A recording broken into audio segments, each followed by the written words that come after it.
Welcome to Snoozing Little Cloud. Here you will discover new stories, profound lessons, and fantastic adventures.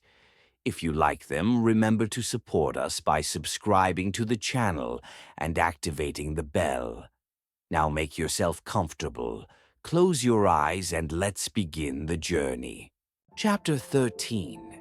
The forest path stretched out before them like a soft, mysterious green ribbon.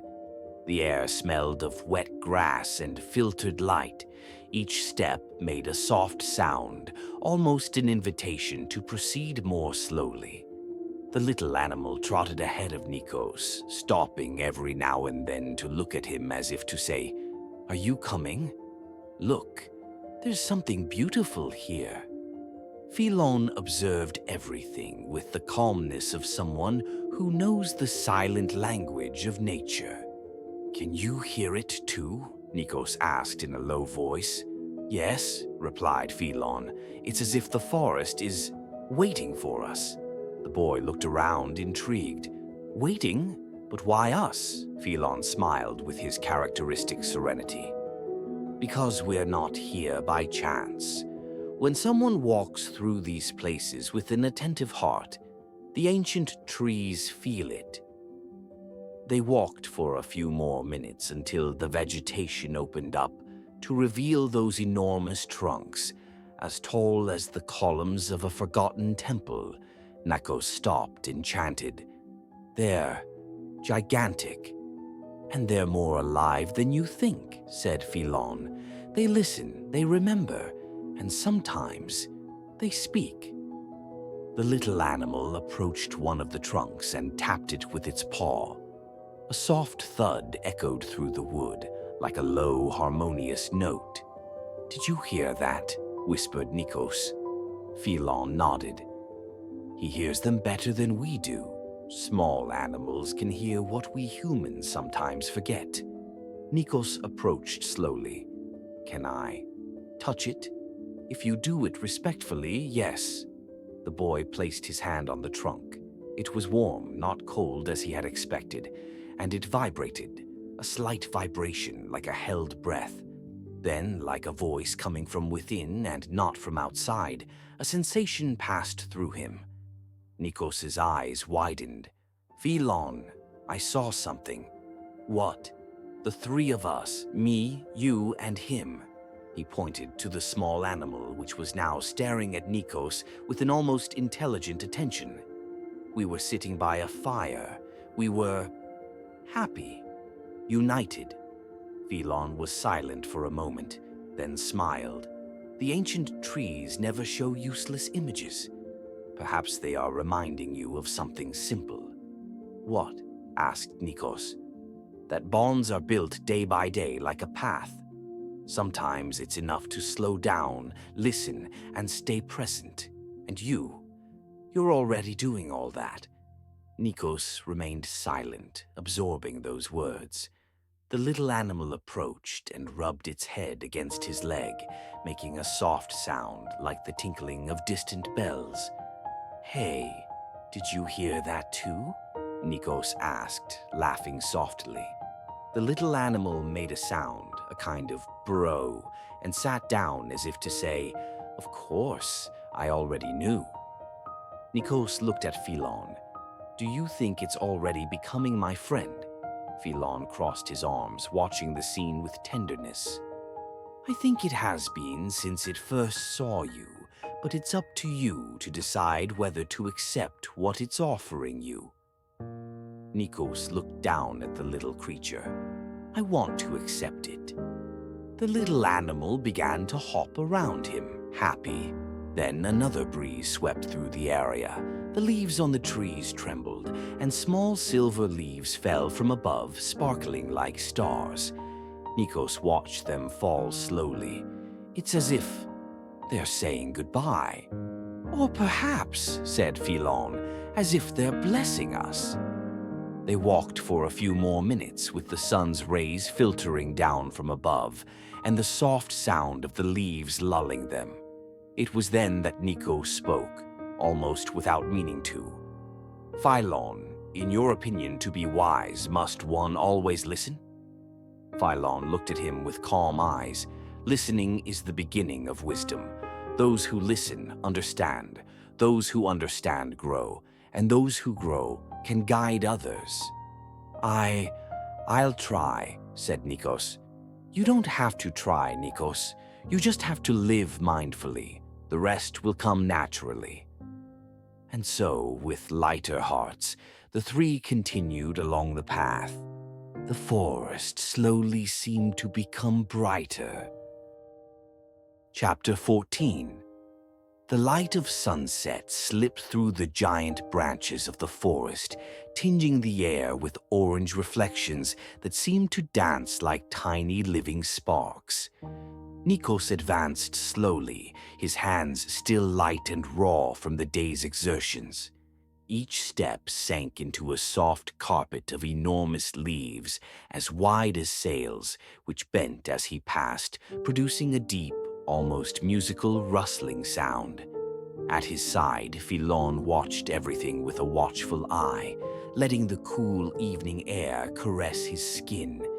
Despite the dangers of the island, a sense of calm enveloped them, as if nature itself were holding its breath to listen to their movements. Between them, the little animal that Nikos had found, a small creature with soft, messy fur and large, round eyes that reflected every light, hopped enthusiastically, making small sounds like broken chirps. It seemed happy, happier than Nikos had ever seen it. "Calm down, little one. We're almost there," whispered Nikos, bending down to stroke its head. The creature tilted its head, closed its eyes for a moment, and then touched Nikos's hand with its wet little nose, as if to say, "Keep going, I'll follow you." "I don't know why, but I get the impression that he's not just an animal," said Philon, without taking his eyes off the path in front of them. "There's something about him, as if he understands more than he should." "I know," replied Nikos, "but I'm not afraid. On the contrary, it's as if he really trusts me." Philon smiled slightly. It was rare to see him smile like that, his eyes softening. And maybe he's right. The forest grew denser as they advanced. The plants, exaggerated in size, seemed to want to tell ancient stories. Enormous roots intertwined like sleeping snakes, trunks as wide as columns, leaves that sparkled like metal in the light. Then, suddenly, a light wind blew through the woods. It was not a normal wind. It was warm, fragrant, as if it carried a message. The little creature froze, ears pricked, gaze fixed on a distant point. "What's going on?" asked Nikos, following the direction of its eyes. The creature made a short sound, almost a call, then began to run. It wasn't scared. It was drawn. "Shall we follow it?" asked Philon, already ready to move.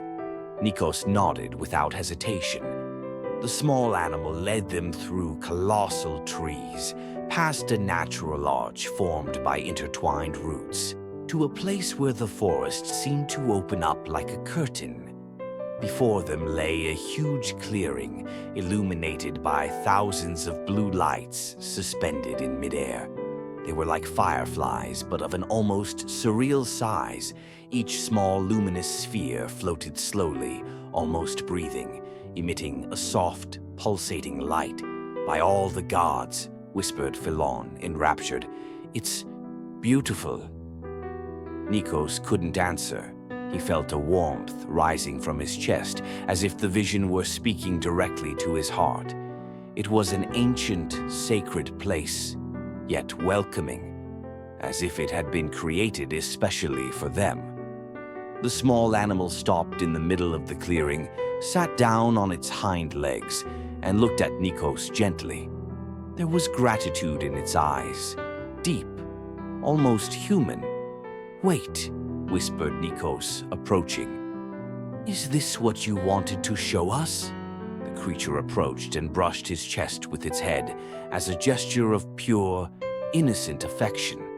For a moment, Nikos closed his eyes.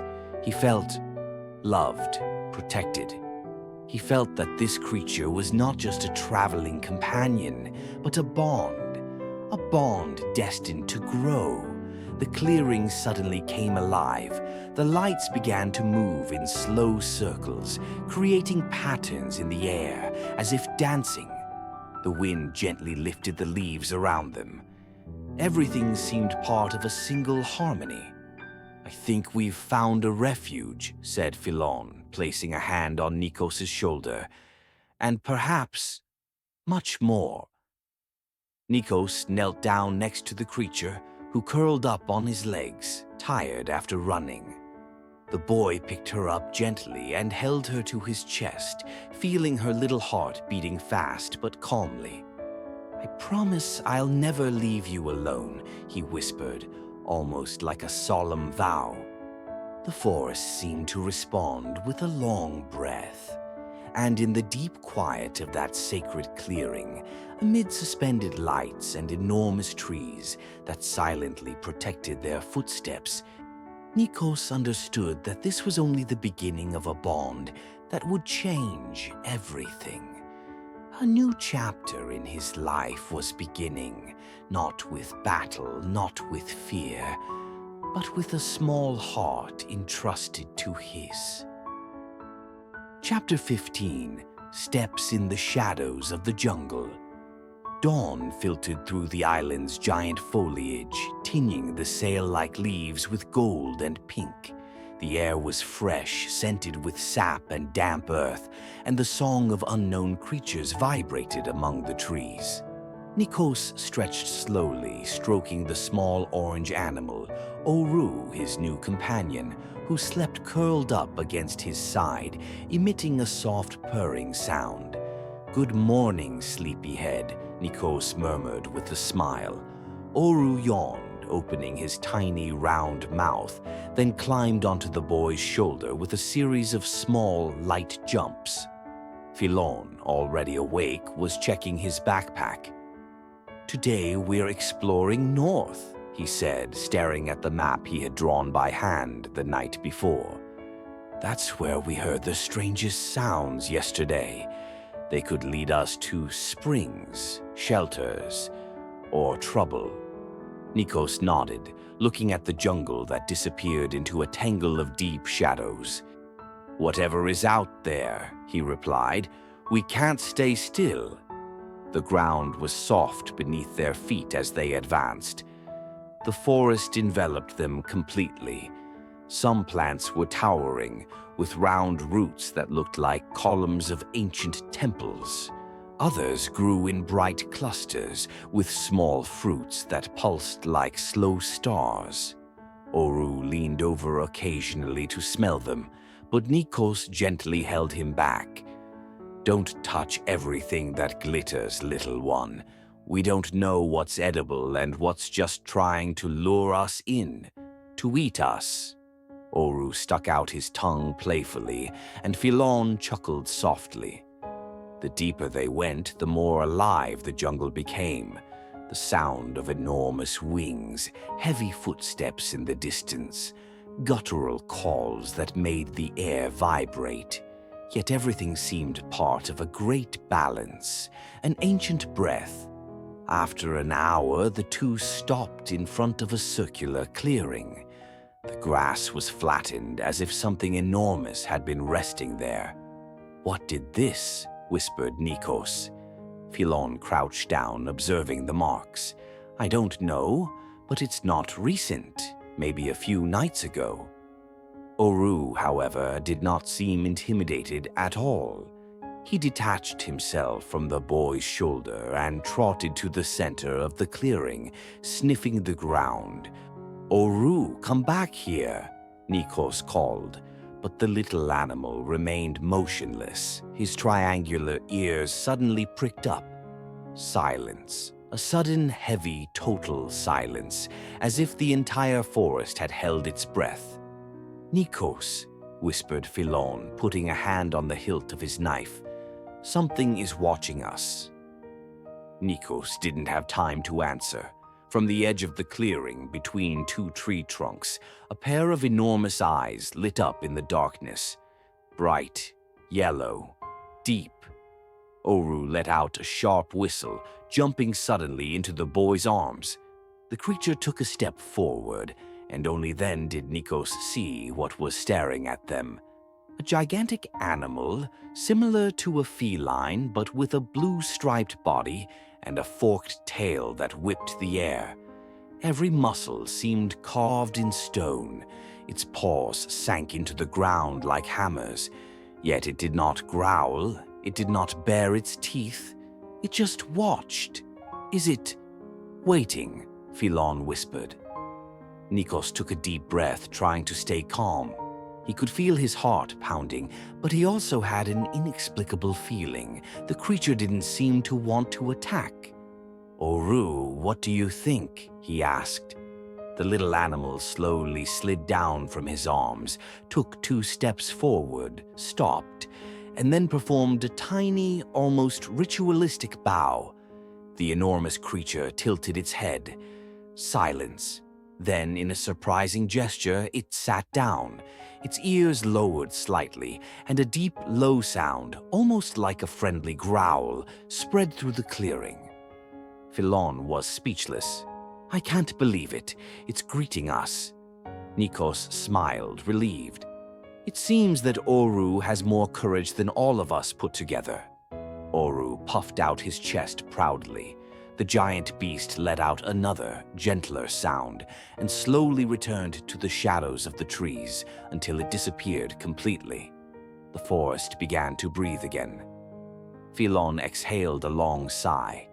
"Nikos, this place is full of dangers, but also wonders. We must be careful, but not afraid of what is different." The boy nodded, stroking Oru, who was still trembling a little. "Today we learned that not everything that seems threatening wants to harm us. Sometimes you just have to look with more open eyes." Philon smiled. "And trust."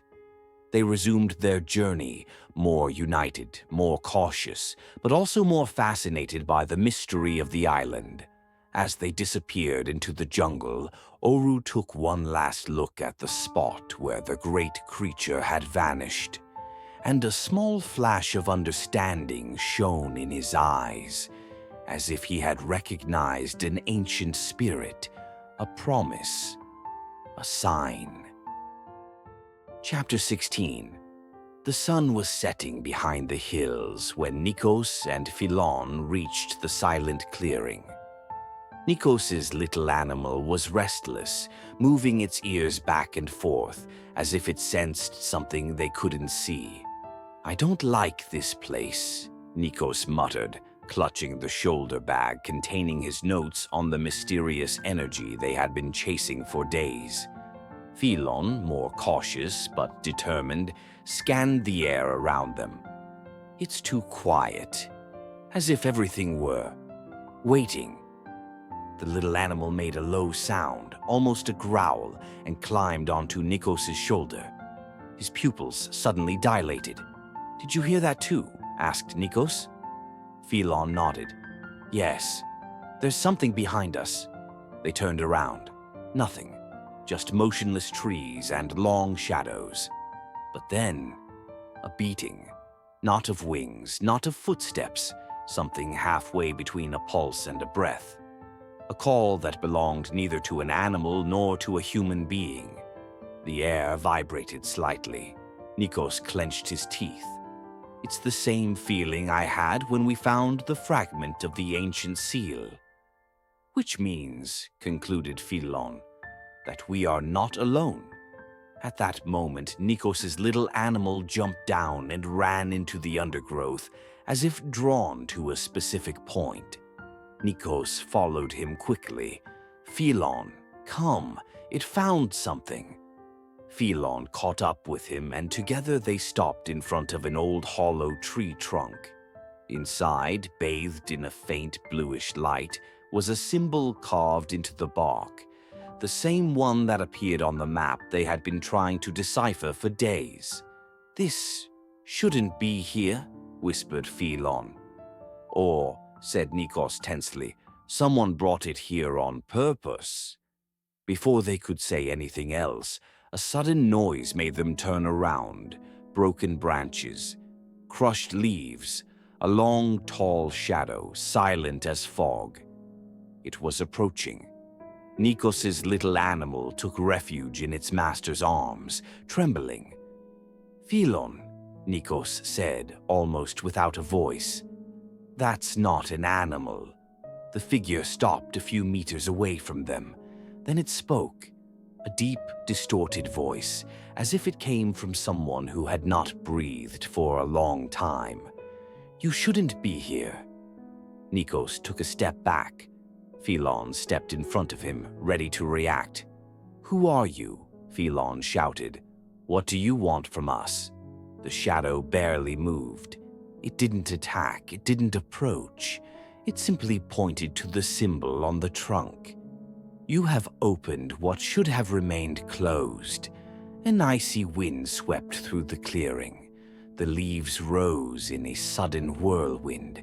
The light in the trunk went out, and the shadow's voice changed tone, becoming even darker.